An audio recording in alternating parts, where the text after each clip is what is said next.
Today, you're going to learn lots of English words and expressions that are all to do with cars.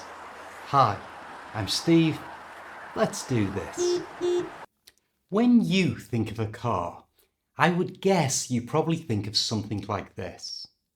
And this is known as a saloon car. But this is known as a hatchback. And the difference is at the back of the car. A saloon car has a boot. This is where you store your bags. But a hatchback has a large door at the rear which swings upwards, allowing you to put larger items in the car. In most, the back seats of the car also fold down to enable you to store even bigger parcels and packages. So this is a saloon and this is a hatchback. I can't fit all my packages in my car. You need to change it from a saloon to a hatchback. In recent years, this type of car has become very popular on the roads, and it's known as an SUV. That stands for Sports Utility Vehicle, but seriously, no one calls it that. Everyone just calls it an SUV. Sometimes people call this type of car a 4x4, which is written like this, 4x4. And this means all the power from the engine goes to all of the wheels and not just two like it normally does. My car is stuck in some mud. It won't move. Don't worry, I'll borrow my friend's 4x4 and come and pull you out. Some people need a larger family car to carry more passengers, and so they buy one of these, which is known as an MPV.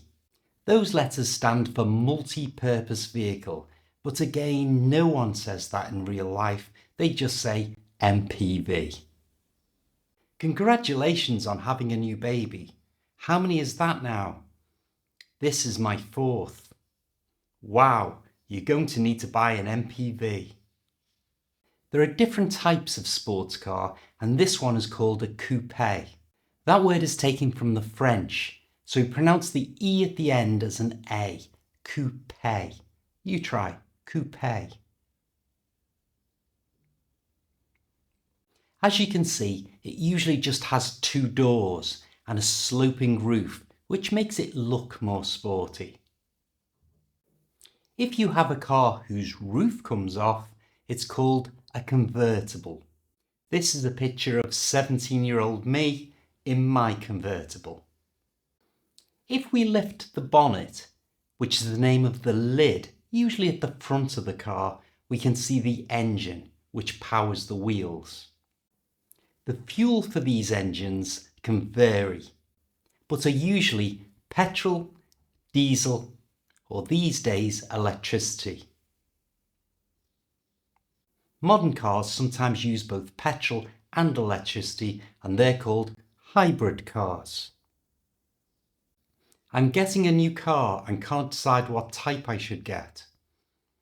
I'd get a hybrid. It's the best of both worlds. The big window at the front of the car is called the windscreen. Notice, to say this naturally, don't pronounce the D. It's not wind screen, it's windscreen. You try. And the windscreen is kept clean, especially when it rains, by windscreen wipers, which is really good practice for the W sound in English. So remember, to make that W sound, push your lips forward. Windscreen wipers. You try. Windscreen wipers.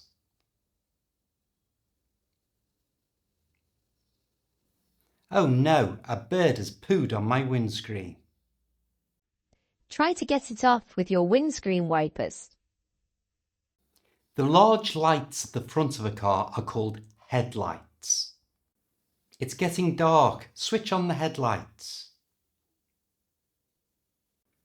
Of course, a car usually has four wheels, and these wheels are wrapped in inflatable rubber called tyres. Now, if you're unfortunate and run over a nail in the road, you'll get a hole in one of these tyres, and that's called a puncture. And when all the air runs out of the tyre, you call it a flat tyre because it looks flat. Then you'll have to lift up the car using a car jack and change the wheel for the spare one. I'll do this. You go and fetch the spare wheel. Inside the car we find seat belts, which are designed to keep you safe. And we change direction using this, which is a steering wheel. We let other drivers on the road know that we're going to change direction by using our indicator lights. These flash on and off. In an emergency, you can make these indicator lights both flash at the same time, and these then become hazard warning lights. Some cars are systematic, hydromatic, ultramatic. Why couldn't automatic, and that means the car changes gear for you as you drive along. However, some cars you have to change gear yourself, and these are called manual cars. And you change gear using one of these, which is a gear stick. The speed of a car is controlled with your feet. To make it go faster, you press the accelerator. To make it go slower, you press the brake. And if you have a manual car, you have an extra pedal. This is called the clutch. It makes changing gear easier and smoother. Now, accelerate to better English by clicking this English language video. I'll see you next time.